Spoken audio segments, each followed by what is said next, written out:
When you started to work with Node.js, you probably learned how to install it and how to perform some simple tasks like logging, processing arguments from the command line, and working with the file system. Once you understand those features, though, you might be asking yourself, what's next with Node.js? In this course, we're going to find out what's next. We'll go beyond the basics to talk about some of the most essential features of Node.js. We'll create servers, we'll use NPM, we'll handle testing, and we'll work with WebSockets. Everything you need to work with Node.js in the real world. My name is Eve Porcello, and I've been a JavaScript developer and instructor for over a decade. When I started teaching JavaScript, it was mostly thought of as this language to use for hovers and button clicks. Today, it's more powerful than ever, and it's more important than ever that developers from a range of backgrounds understand how to work with Node.js projects. We're going to be creating a lot of really cool demos together in this course, so I don't want to waste any more time. Let's get into it. Let's start building with Node.js. Before we get into the content, let's talk a little bit about the things you should know before watching this class. First of all, this course does assume a bit of knowledge about JavaScript, so if you need a refresher, check out JavaScript Essential Training with Morten Rand Hendrickson. This is also an intro-level Node.js course, but it's part 2 of Node.js Essential Training. If you're not familiar with the foundational Node.js topics like the global object, the event emitter, or the file system, you might want to start with Node.js Essential Training Part 1 before taking this course. With those skills in place, you should be ready for this deeper dive into Node.js. We also want to make sure that we have Node.js installed. So we're going to go to our terminal window or command prompt, type node-v, and this will tell you what version of Node you're using. So it doesn't have to be version 18, it doesn't have to match mine exactly, but just know that it probably should be something maybe 14 or higher to get the most out of this course. If you don't see a version number when you type in that command, I would encourage you to head over to nodejs.org. Nodejs.org is where you can find the latest versions of Node, and you can download this for free to your computer. The tool I'm going to be using to edit the code for this class is Visual Studio. If you haven't used Visual Studio Code before, it's a free app that you can use for all sorts of different languages. So if you'd like to download it, you can. This will identify what type of machine you're using to access this. And then you can just go ahead and download this, kind of like we did with Node.js before. We are going to show this in our Finder, and then this should download this to our computer. So you can drag the exercise files folder over Visual Studio Code in the dock, and this will open this up for you. Now, something to note is that, and this is a question I get asked all the time, so if you're looking for a theme, meaning you're looking for a color scheme for your installation of VS Code, what you can do is go to the Code menu, go to Preferences, go to Color Theme, and this is going to expose a whole list of the available ones, as well as additional color themes that you can install. So the one that I'm actually using here is called Night Owl. So you should be able to find this in that list. So there's Night Owl Dark, there's Night Owl Light if you prefer that mode. I'm going to stick with Night Owl Dark for the purposes of the class today. Night Owl, there we go. We may need to make HTTP requests in order to upload and download files and information from HTTP servers. Node.js has 2 modules for this, the HTTP module. This is the one used for requests to sites without a security certificate, and the HTTPS module, which is going to make a request to a site with a security certificate. So what I want to do here is make a request for some data, and I'm going to make this request to this endpoint here. So you can choose whatever Wikipedia article you want to grab. I've grabbed share here, and this is going to be the endpoint that I'll send this request to.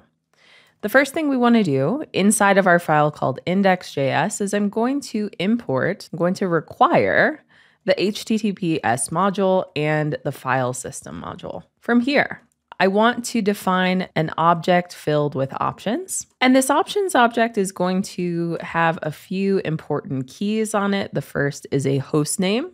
So where are we making this request? This is sort of the root of our endpoint here. Nice. And then the next thing that we want is a port. So any of these requests that are running over HTTPS will use port 443. Then we'll specify the path. So I want to make the request to wikipedia.org/something. So the path will be here, wiki/share. And then we also want to define the method, which is get. We're making a get request for this information. Now, once I've done this, I'm going to call https.request. We'll supply the options as the first argument. And then the callback function is going to be responsible for taking the data from that endpoint and doing something with it. So the first thing we want to do is we want to create a little container, response body. This is going to contain all of that data. Then we're going to call response.setEncoding. And the setEncoding function is going to take in UTF-8. So this is our character encoding for that text. Now here we'll use response.on. Response.on will take in a value as the first argument. This is going to be data. So this function is going to be called whenever we get some data. Now, when we make this request, it's going to be broken down into chunks. Instead of loading all of this data at once, we're going to instead just grab little bits of it so that that response can come back more efficiently. So let's take a look at what the length of the chunk is. So we'll say chunk.length.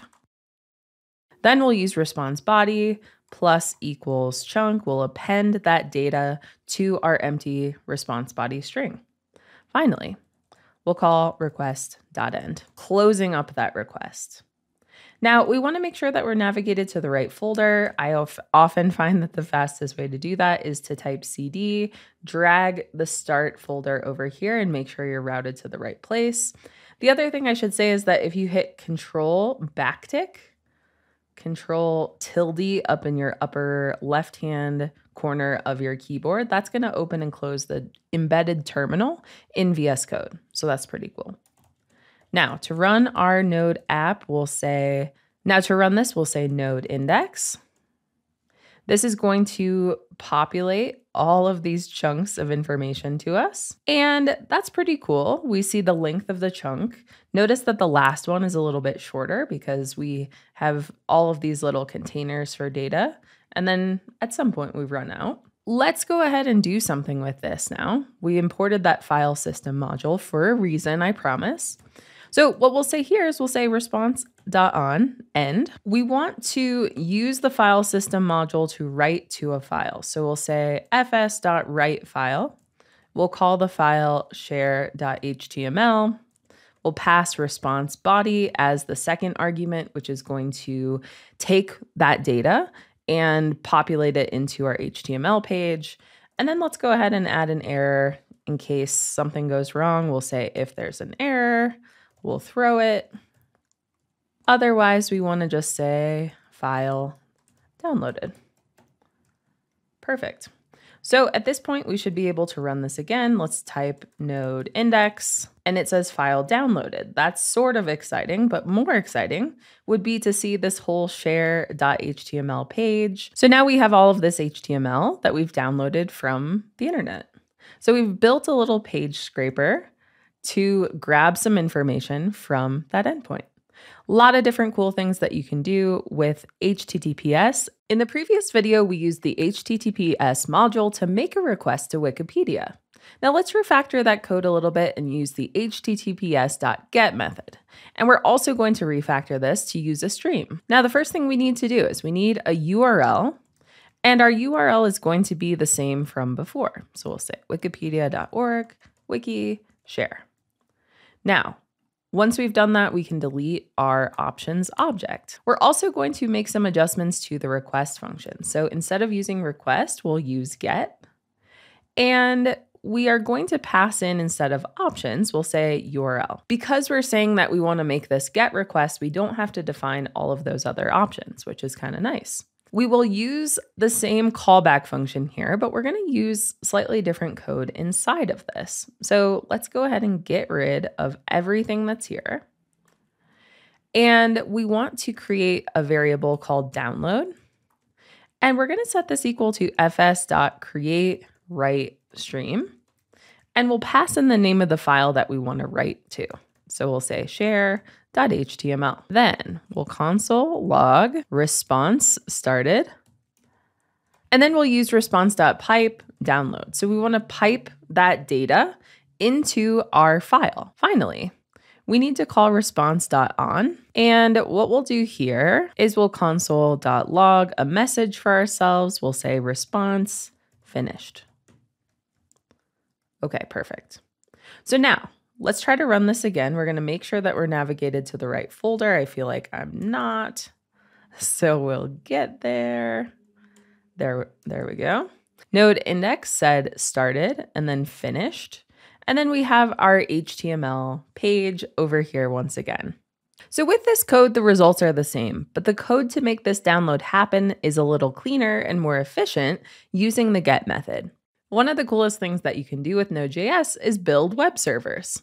So let's create a simple text server. We're going to import the HTTP module to make that work. We then are going to use the create server function.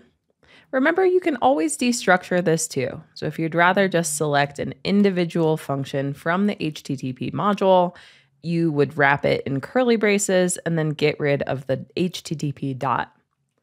So from here, we're going to go ahead and pass in our callback function, which takes in a request and a response. Then we're going to write some headers. So we'll say response.writeHead. We're going to say if there's a 200 response, so if everything goes right, we want to specify a content type. And the content type here will just be text plain. Then we'll say response.end. We'll say hello world. Perfect. Now, the tricky thing here is we want to chain on another function. So at the end of create server, we'll use .listen. And here's where we'll specify which port we want to listen on. So .listen is going to listen on 3000. Finally, here we'll give ourselves a little message to say that the web server is listening on port 3000. So from here, we want to run this. We'll run node index.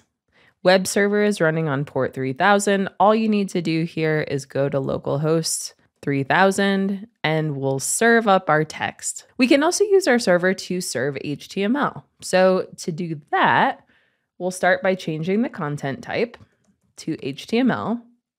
And then instead of using response.end here, I'm going to use this template string. So I'll use a couple different backticks and we'll say doc type HTML. We'll use another opening and closing HTML tag. We will then use the body. This is a pretty basic HTML collection here, but it's very exciting when it works.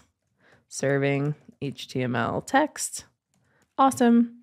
So we need to then stop and start that server. We will refresh and we'll see that our HTML is getting served. We can also view some details about the request. So let's go ahead and try to take a look at a few of these methods. So here we'll say serving HTML text, but next door to this, we'll say request.method, request made for request.url. Nice.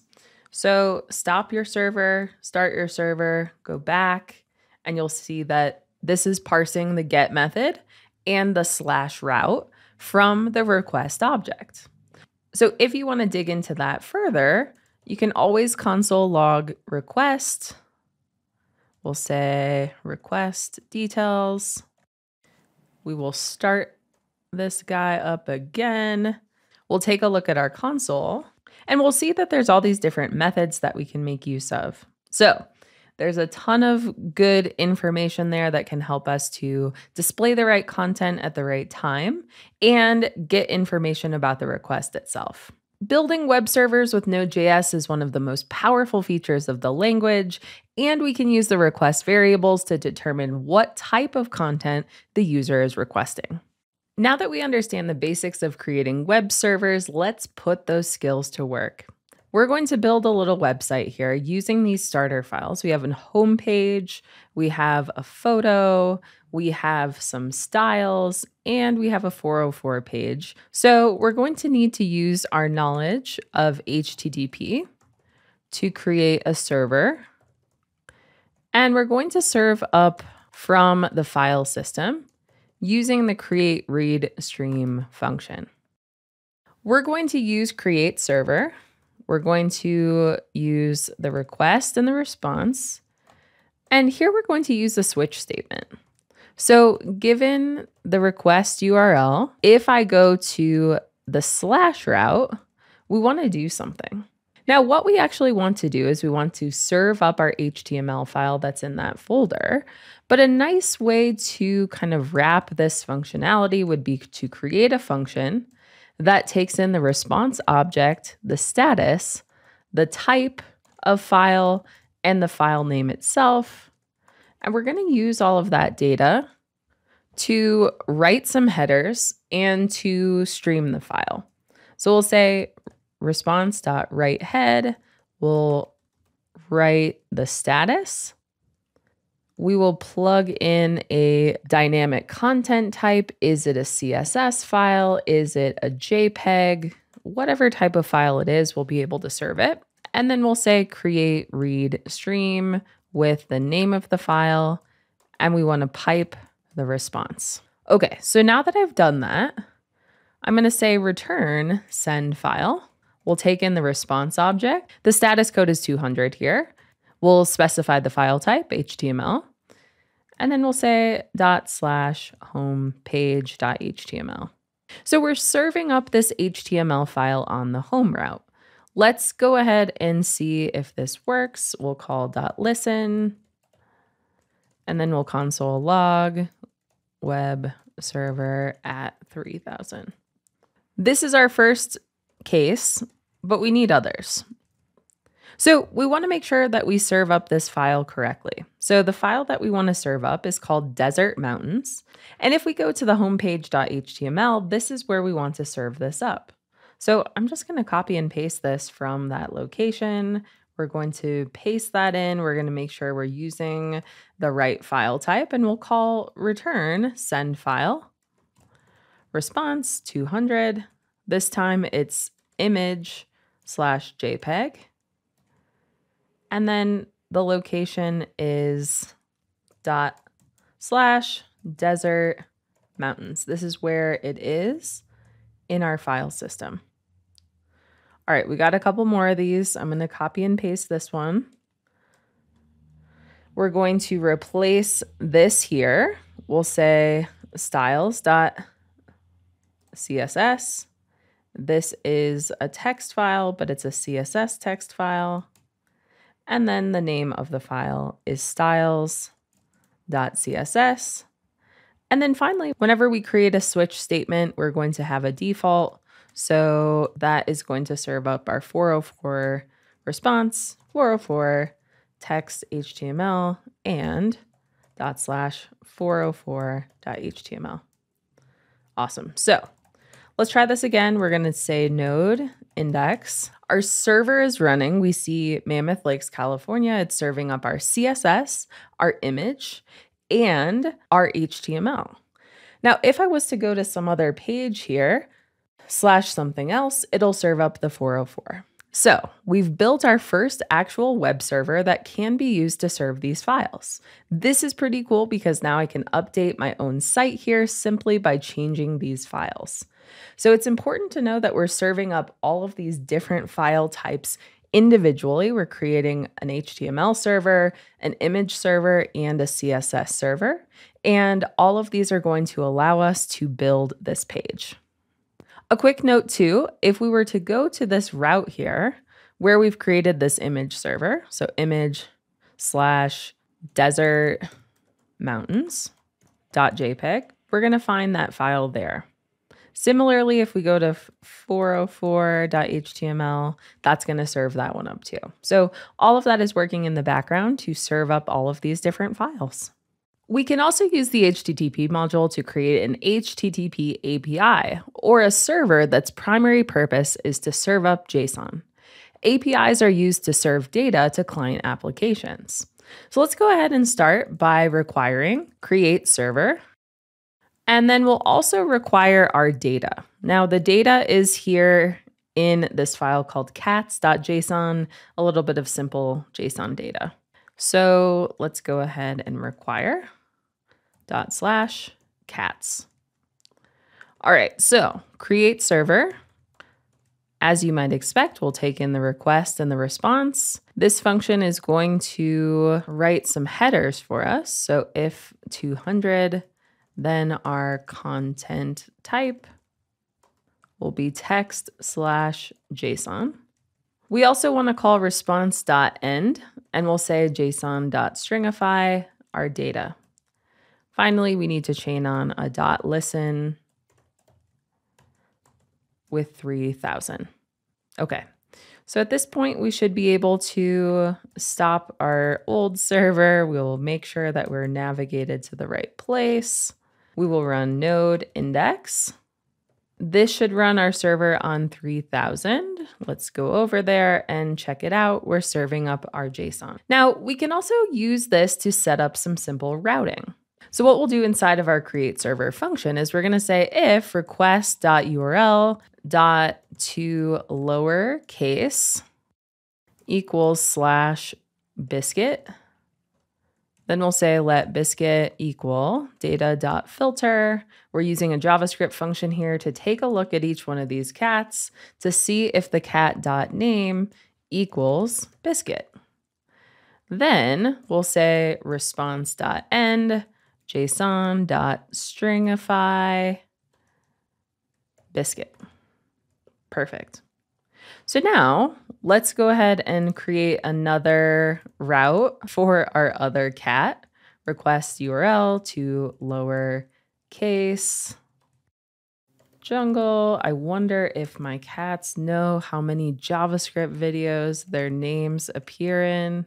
I would guess no. So again, we'll say cat.name equals jungle. And then we'll say response.end json.stringify jungle. Now, finally, we're going to add an else statement. Else is going to wrap around our existing response.end. So if I don't visit any of these routes, jungle or biscuit, I just want to see everything. I also am noticing here that I spelled biscuit wrong. So let me fix that. And we should be good to go. So let's stop this, Control C. We'll clear that out. We'll run node index. This should run this. So it's giving us all of our data. But if I go to /jungle, it'll give us just that data. If we go to /biscuit, it'll just give us that. So these are just a couple of the techniques that we'll need to construct APIs or middle tier web apps that just serve JSON data to all sorts of different clients. So far, we've used core modules, the modules that are installed when you install Node.js. So these include things like HTTP, like FS, like exec, util, all sorts of things like this. We can require them by name because they're available with our installation of Node. So all I have to do is this. I don't have to install anything separately. But there are other modules out there, community modules created by open source developers, and we can install and use those modules too. Node.js community modules are hosted and shared for free with NPM. You can come here to find different Node modules and even publish your own. And you also can have a private account, so your business can publish and share modules privately with NPM as well. So when you installed Node, you already installed NPM. So if I go to npm-v, this is going to let me know what my current version is. So before we can start to use some of these NPM packages, we have to create a package JSON file. So what I'm going to do here is I'm going to run npm init. npm init will walk me through the process of setting up a file called a package JSON. So this package JSON is going to have all sorts of information about my project. So here we can give this a package name. So we're going to call this countdown. Then we're going to give it a version. So I'll just say version. And we'll say description, a countdown block. We will define an entry point, which is our main JavaScript file. We'll hit enter to skip the test command. We'll hit enter to skip the Git repo. We'll say node, JavaScript, timers. We'll give ourselves credit as an author. We'll give it a license. We'll say an MIT license. And then we'll say that this is okay. What this should have done is it should have created a package JSON file for us. And this is going to have information about the project, but it's also going to store information about all of the dependencies that are part of our project. So the package JSON has all of the configuration information about our project. In the next video, we'll install some dependencies using NPM. So far, when we've been working with Node.js, we have imported items using the require statement. And then once they are imported, we can start to log some of these things. So let's go ahead and try to run this. We're going to make sure that we're in our start folder, and then we're going to run node index to make this work. Now this will give me a little bit of information about our file system module. Whenever we have imported these modules in the past, whether they come from NPM or whether they just come from Node.js itself, we have used the require statement using a pattern called common.js to import these modules. Now, you may have seen a different syntax used, which looks a little something like this: import fs from fs. Both of these lines of code are doing the same thing. We're saying, let's import this so that I can use this file system module. But the import statements were something that never used to work in Node.js. Now that we have later versions of Node, though, we can always make one little switch to our package JSON so that we can use these imports. So all we need to do to our package JSON is we're going to add a key called type, and then a value called module. And now we should be able to use that import statement. So we're going to go back here. We're going to remove this. We're going to hit save. And then we'll try running this again, and we should see the same result. So both of these are the same. You're going to see both of these used kind of interchangeably across your Node.js projects. But if you prefer to use the import statements, that's how you would do it. If you wanted to import specific modules, you would do so the same way, just by destructuring them from that import. Excellent. So now I can get rid of the require statement, and we should be ready to start to import some packages with NPM.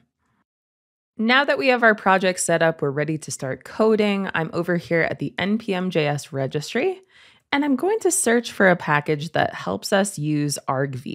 So this package here called minimist is going to help us parse some arguments that are passed via the console. So let's go ahead and install this. We're going to open up the correct folder. We're going to make sure that we're navigated to that start folder where we have the package JSON, and we're going to npm install minimist, minimist. This is going to install this in our project inside of this folder called node modules. Now, something that's interesting to know is that this package JSON is going to manage all of these dependencies for us. So if I was to delete this, for example, I could delete the node modules folder. I could run an npm install. npm install, or npm I, if you're running short on time, is going to install all of the dependencies that are part of the project. So when I hit enter here, we'll notice that the node modules folder is back. We also see this package lock JSON, which in later versions of npm is going to be installed as well as a dependency manager. So let's go ahead and go to the index. We're going to replace this. We're going to say import parse args from minimist. Cool. Then we're going to destructure from this. We're going to say time. We'll set that equal to parse args. And what we'll pass into this is process.argv. This is where the arguments are going to come from. Next, we'll say if there's no time, we're going to throw a new error that says time is required. Then we're going to say if parse int time, throw new error. And what this is going to do is it's going to, if I pass a string or something else, we will pass the message time must be a number. Awesome. Finally, we're going to console log time. Next, I'll scroll down a little bit, and we're going to run node index once again. This is going to say dash dash time is required because I need to pass this in as an argument. So I'll pass the flag dash dash time, and then I'll just say 6. So this is going to pass that back to me.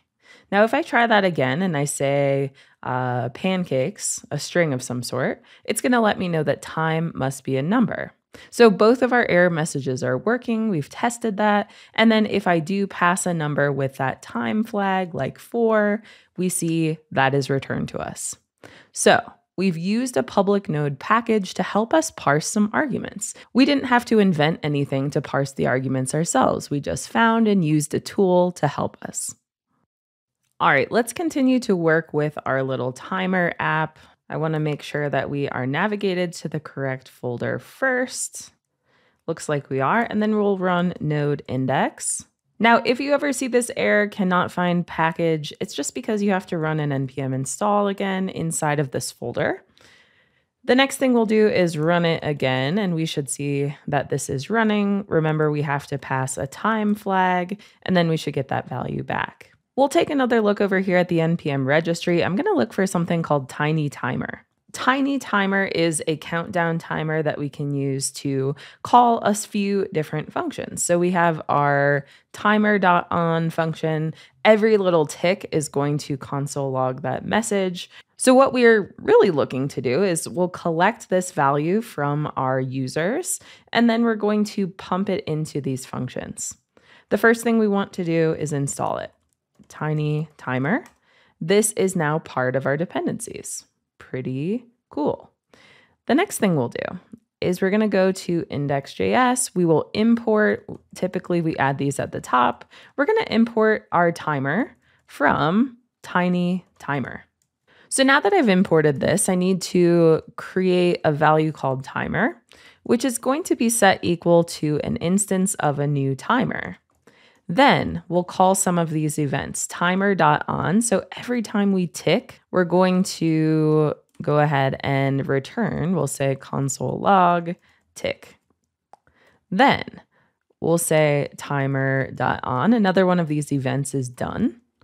So we'll say console log the ticking is complete. Cool. Now we need to start the timer. So we'll say timer.start. And then we'll say we want the timer to run for 5,000 milliseconds or 5 seconds. Awesome. So let's go ahead and run this.